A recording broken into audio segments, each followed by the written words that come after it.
Hello. দুদিন আগে আমি ইংলিশ মিডিয়াম স্কুল নিয়ে আমি একটা ভিডিও পোস্ট করেছিলাম। ঠিক আছে? ইংলিশ মিডিয়াম স্কুলের admission and donation fees and all সব কিছু নিয়ে আমি একটা হাই ফিজ নিয়ে আমি একটা ভিডিও পোস্ট করেছিলাম, যেটা খুব ভাইরাল হয়েছে। তোমরা অনেকেই তার মধ্যে শেয়ার করেছো, অনেকেই নিজেদের কমেন্টস দিয়েছো, অনেকে আমার সাথে, ম্যাক্সিমাম মানুষজনই আমার সাথে এগ্রি করেছেন, অনেকে আবার ডিসএগ্রিও করেছেন, যেটা খুব স্বাভাবিক, কারণ সবার মেন্টালিটি সমান হয় না। এবং আমি যেহেতু একটা পাবলিক প্ল্যাটফর্মে পোস্টটা করেছি, তো সেখানে সবার রাইট আছে নিজেদের মতামত সেখানে প্রকাশ করা, তো খুব ভালো কথা।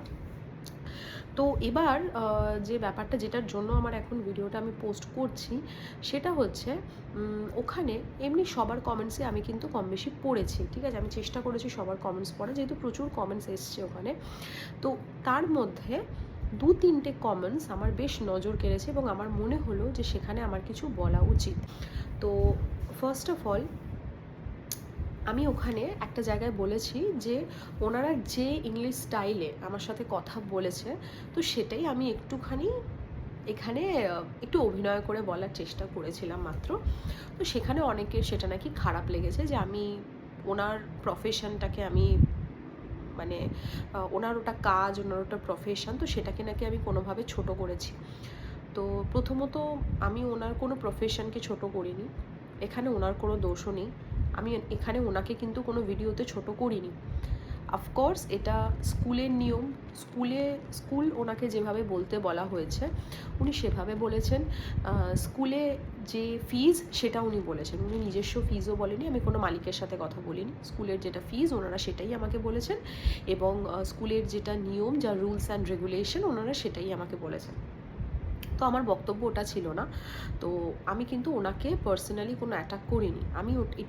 আমি এটাই ভিডিওর মাধ্যমে বোঝাতে চেয়েছিলাম যে আমরা পশ্চিমবঙ্গে আছি, ঠিক আছে? আমরা যে জায়গায় স্কুল, এটা একটা বেঙ্গলি কালচারের মধ্যে একটা স্কুল, সেটা ইংলিশ মিডিয়াম স্কুল হলেও সেখানে কিন্তু যখন এনকোয়ারি করবে মানুষজন, সেখানে বিভিন্ন ভাষাভাষীর মানুষের লোকজনই কিন্তু গার্জেনরা এনকোয়ারি করবে।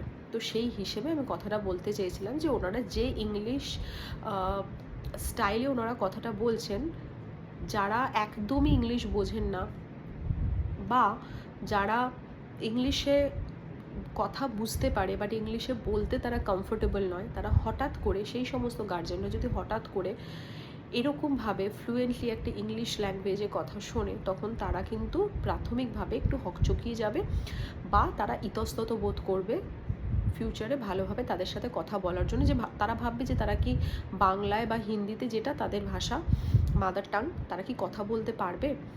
তো সেই একটা কমিউনিকেশন গ্যাপ হবে বলে আমার মনে হয়েছে, তো সেটাকেই আমি ওখানে বলতে চেয়েছি। আমি কিন্তু সেই মহিলাকে, যিনি ওখানে আমার সাথে কথা বলেছেন, তাকে কিন্তু আমি কোনো পার্সোনাল অ্যাটাক করিনি, নাম্বার 1।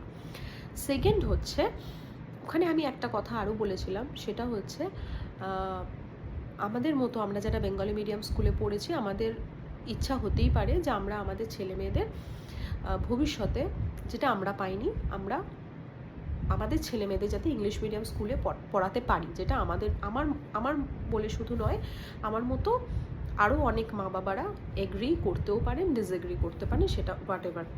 তো সেখানে আমি আরও একটা জিনিস বলেছিলাম যে বাংলা মিডিয়ামে এখন পড়াশুনো হয় না, সেটা আমরা সবাই জানি।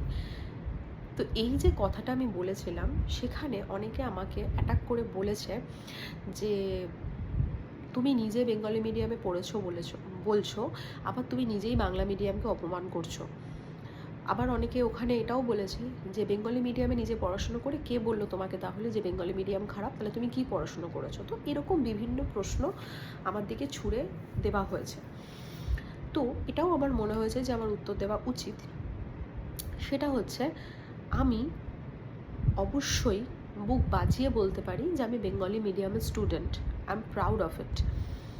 আমি বেঙ্গলি মিডিয়ামের স্টুডেন্ট, আমার বেস, সেটা ইংলিশ হোক সেটা বেঙ্গলি হোক, যথেষ্ট স্ট্রং। আমি একজন এমএসসি কমপ্লিটেড স্টুডেন্ট, আমি দীর্ঘ বছর চাকরি করেছি, এখন বিজনেস করছি। যাই হোক, সেটা আলাদা প্রশ্ন। এবার বক্তব্যটা হচ্ছে, আমি একবারও, এখানেও বলছি বারবার, আমি কিন্তু একবারও এটা বলতে চাইনি যে আমি বেঙ্গলি মিডিয়ামে পড়াশুনো করেছি তা সত্ত্বেও আমি বেঙ্গলি মিডিয়ামকে অপমান করছি, সেটা কিন্তু নয়। আমি কারেন্ট সিচুয়েশনের বেসিসে কথাটা বলেছি। এখন বেঙ্গলি মিডিয়ামে যা কন্ডিশন আর আমাদের সময় বেঙ্গলি মিডিয়ামে যা কন্ডিশন ছিল, দুটোর মধ্যে হেল অ্যান্ড হেভেনের ডিফারেন্স। আমাদের সময় বাংলা মিডিয়ামে পড়াশুনো হতো, অ্যাকচুয়ালি পড়াশুনো হতো, এবং বেঙ্গলি মিডিয়ামে আমাদের সময় ক্লাস 5, 6, 7-এ যে অঙ্ক, যে ম্যাথ, যে ফিজিক্স মানে ফিজিক্যাল সায়েন্স, লাইফ সায়েন্স যেগুলো পড়ানো হতো, সেগুলো ইংলিশ মিডিয়াম স্কুলে 7, 8-এ পড়ানো হতো। সেটা আমরা এতটাই আপডেটেড ছিলাম, আমাদের সিলেবাস তখন এতটাই টাফ ছিল। এবং সেটা কিন্তু আমি যে বেঙ্গলি মিডিয়ামে পড়েছি, আমার অনেক দাদা দিদি ভাই বোনরা সেই সময় একই সময় আমরা যারা পিটি ভাই বোন ছিলাম তারা অনেকেই ইংলিশ মিডিয়াম স্কুলে পড়েছে। তো সেই হিসেবে আমি জানি বলেই কথাটা বলছি, এবং তোমরাও অনেকে এগ্রি করবে যে তখন বেঙ্গলি মিডিয়ামের অঙ্ক বলো, তো আমাদের বেঙ্গলি মিডিয়ামে যে ধরনের ম্যাথস থাকতো, যে ধরনের অ্যালজেব্রা থাকতো, যে ধরনের আমাদের ফিজিক্যাল সায়েন্স বা জেনারেল নলেজ জিকে যেগুলো থাকতো, সেগুলো কিন্তু 7, 8-এ গিয়ে ইংলিশ মিডিয়ামের সিলেবাসে ছিল। তখন ইংলিশ মিডিয়ামের সিলেবাস এতটা আপডেটেড ছিল না। তো সেই হিসেবে আমি বলেছি যে তখন বেঙ্গলি মিডিয়ামে সত্যিই পড়াশুনো হতো, এবং তখন আমাদের তখনকার সময় টিচারদের একটা দায়িত্ব ছিল সিলেবাস টাইমে শেষ করানোর। প্রত্যেকটা স্টুডেন্ট প্রপারলি সিলেবাস শেষ করে তারা নিজেরা রেডি কিনা ফর দ্য এক্সাম, সেটা তাদের একটা দায়িত্ববোধ ছিল। সেই সময় পরীক্ষার একটা গুরুত্ব ছিল। এখনকার দিনে দাঁড়িয়ে আজকে প্রথমত ক্লাস 8 অবধি পাস ফেল তুলে দেওয়া হয়েছে বেঙ্গলি মিডিয়ামে। বেঙ্গলি মিডিয়ামের টিচাররা নিজেরাই বলছে, পরীক্ষা যখন দিতে আসছে অর্ধেক স্কুলে স্টুডেন্ট নেই, 4টে 5টা স্টুডেন্ট পরীক্ষা দিতে আসছে। অনেক স্কুল আমরা দেখেছি দীর্ঘ 15 বছর 20 বছরে অনেক স্কুল বন্ধ হয়ে গেছে স্টুডেন্টের অভাবে। বাবা মারা যাদের সামর্থ্য নেই ইংলিশ মিডিয়ামে পড়ানোর, তারা নিজেদের সামর্থ্যের বাইরে গিয়ে ইংলিশ মিডিয়াম স্কুলে তাদের বাচ্চাদের ভর্তি করেছেন বা এখনও করছেন, শুধুমাত্র বাচ্চাকে একটা ব্রাইট ফিউচার দেবে বলে। এখনকার দিনে যারা বেঙ্গলি মিডিয়ামে পড়ে, আমি একবারও বলবো না যে তাদের মধ্যে কি কেউ জুয়েল বেরোচ্ছে না, না তাদের মধ্যে কেউ ভালো চাকরি পায়নি। রিসেন্টলি আমি বলছি, এখনকার দিনে যা কন্ডিশন, শুধু স্কুলের টিচারের ভরসায় বা স্কুলের পড়াশোনার ভরসায় আমরা কি সত্যি আমাদের ছেলেমেয়েকে ছেড়ে দিতে পেরেছি? যদি বাড়ির গার্জেনরা প্রপার টেক কেয়ার না করে, বা বাড়ির প্রাইভেট যারা টিউটর রয়েছে তারা যদি টেক কেয়ার না করে, তাহলে কি সত্যি শুধুমাত্র স্কুলের পড়ানোর ওপর ভিত্তি করে বা স্কুলের টিচারের ওপর ভরসা করে বা স্কুলের যা যা সিলেবাস তার উপর ভিত্তি করে একটা বাচ্চা কি সত্যি প্রপার যাকে অ্যাকচুয়াল শিক্ষিত বলে পড়াশুনোর দিক থেকে, সেটা কি হওয়া সম্ভব? আজকালকার বেঙ্গলি মিডিয়ামের যা কন্ডিশন, আমি আজকালকার বেঙ্গলি মিডিয়ামের সিচুয়েশনের বেসিসে বলেছি। এখনকার বেঙ্গলি মিডিয়ামে আমরা সবাই জানি পড়াশুনো হয় না, অবস্থা খুব খারাপ। তার মানে এই নয় যে আমি সমস্ত বেঙ্গলি মিডিয়াম স্কুলের কথা বলেছি। Max to max Bengali medium স্কুলের এখন এটাই কন্ডিশন, যেটা আমরা সবাই জানি। আমি সেইটা বলতে চেয়েছি, আমি এটা বলিনি যে বেঙ্গলি মিডিয়াম স্কুল খারাপ। কেন খারাপ হবে? আমি নিজে বেঙ্গলি মিডিয়াম থেকে পড়েছি। আজকালকার দিনে সেটা পলিটিক্যাল রিজন বলো বা what ever the reason is, সেটা বিজনেস বলো, যেটাই হোক না কেন, আজকালকার দিনে ম্যাক্সিমাম বেঙ্গলি মিডিয়াম স্কুলগুলো ডাউন হয়ে গেছে, কারণ এখানে পড়াশুনো হচ্ছে না। আজকে বর্ণ পরিচয়ের জায়গায় উল্টোপাল্টা জিনিস ঢুকিয়ে দেওয়া হচ্ছে।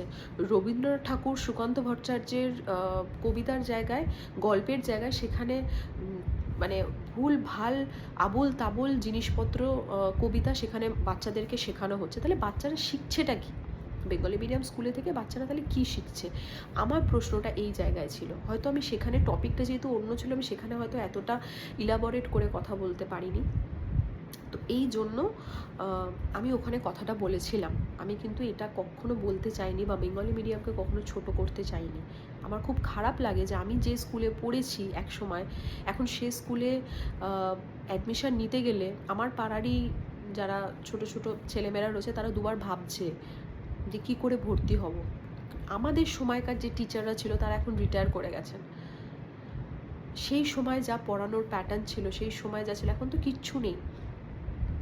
এখন ম্যাক্সিমাম স্কুলে প্যারা টিচারদের খুব মিনিমাম একটা স্যালারি দিয়ে তাদেরকে রেখে দেওয়া হচ্ছে, কারণ নতুন টিচারদের রিক্রুটমেন্ট হয় না, সেটা আমরা সবাই জানি।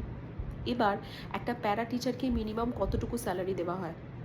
আমি তো শুনেছি 3,000, 4,000, 5,000, 7,000 এইটুকু অব্দি স্যালারি দেওয়া হচ্ছে। যেখানে একটা পার্মানেন্ট টিচার তাদের স্যালারি কিন্তু মানে যেটা এইচএস স্কুল সেখানে হচ্ছে তোমার 30,000, 40,000 হতে পারে, তারও বেশি, আমি ভুলও হতে পারি। তাহলে যারা একটা টিচার তার ওপর তুমি চাপিয়ে দিচ্ছ প্যারা টিচার 3,000, 4,000, 5,000 টাকা মাসে স্যালারি দিয়ে, তার কত এনার্জি আসবে যে পুরোপুরি নিজের নিষ্ঠা দিয়ে, নিজের সবটুকু দিয়ে, নিজের দায়িত্ব দিয়ে আমি আমার বাচ্চাটাকে পড়াবো, আমি আমার স্কুলের বাচ্চাগুলোকে সিলেবাস কমপ্লিট করাবো। তারাও কিন্তু দায়সারা কাজ করবে। মানুষ বিবেকের দিক থেকে ভেবে দেখুন। এই জন্য আমি কিন্তু কথাগুলো বলেছিলাম সেদিনকে, আর কিচ্ছু নয়। হতে পারে আমি আজকে যে কথাগুলো বলেছি তাতে অনেকে আমার সাথে এগ্রি করবে, অনেকে আমার সাথে হয়তো এগ্রি করবেন না। তো যদি আমি কোনো ভুল বলে থাকি তাহলে আমি করজোড়ে ক্ষমা চাইছি, বাট এটা আমার পার্সোনালি মনে হয়েছে, তাই জন্য আমি কথাগুলো বলেছি। বেঙ্গলি মিডিয়ামকে কিন্তু আমি কোনোভাবে ছোট করিনি। আমি নিজে বেঙ্গলি মিডিয়ামে, আবারও বলছি, পড়াশুনো করেছি। আজকে বেঙ্গলি মিডিয়াম যদি সত্যি সেরকম আমাদের সময়ের মতো ভালো থাকতো, তাহলে আমি যে ফলটা পেয়েছি ফিউচারে, আমার বেস স্ট্রং করেছিল বেঙ্গলি মিডিয়াম, তাহলে আমি যে ফলটা পেয়েছি সেটা ডেফিনেটলি আমি ইংলিশ মিডিয়ামে দিয়ে আমি আমার ছেলেকে এক্সপেরিমেন্ট করতে চাইতাম না। আমি অবশ্যই যদি বেঙ্গলি মিডিয়ামে ভালো পড়াশুনো হতো আমি বেঙ্গলি মিডিয়ামে দিতাম। ইভেন আমার হাজব্যান্ড কিন্তু বেঙ্গলি মিডিয়ামেরই স্টুডেন্ট, আমার হাজব্যান্ড মিশনের স্টুডেন্ট। তাহলে আমরা পড়তাম না, তাহলে আমরা ভাবতাম না। জাস্ট এটার জন্যই বলা, আজকে ভিডিওটা এটার জন্যই ছিল, এই ক্ল্যারিটি দেওয়ার জন্য। ধন্যবাদ।